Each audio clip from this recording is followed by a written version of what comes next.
মুজিবের বাংলায় রাজাকারের ঠাঁই নাই।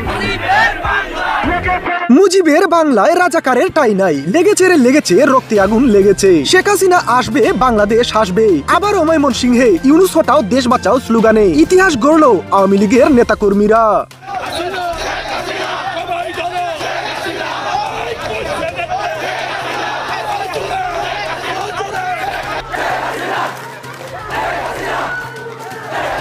মুজিবের বাংলায় রাজাকারের ঠাঁই নাই।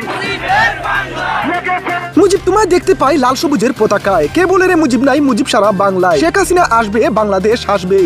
ভাই রে ভাই, এবার ক্ষমতালোভী ইউনূসের বিরুদ্ধে কঠিন অ্যাকশনে নেমেছে আওয়ামী লীগ। ময়মনসিংহ যেন আওয়ামী লীগের একটা স্বর্গরাজ্য। সাম্প্রতিক সময়ে ময়মনসিংহে আওয়ামী লীগের যে বিশাল উপস্থিতি, যা অন্য জেলায় তা খুব কমই দেখা যায়। আওয়ামী লীগকে গুম গ্রেফতারে যে দমিয়ে রাখা যায় না, তা আবারও ময়মনসিংহে দেখিয়ে দিয়েছে আওয়ামী লীগের নেতাকর্মীরা। রাজাকারের ঠাঁই নাই। লেগেছে লেগেছে।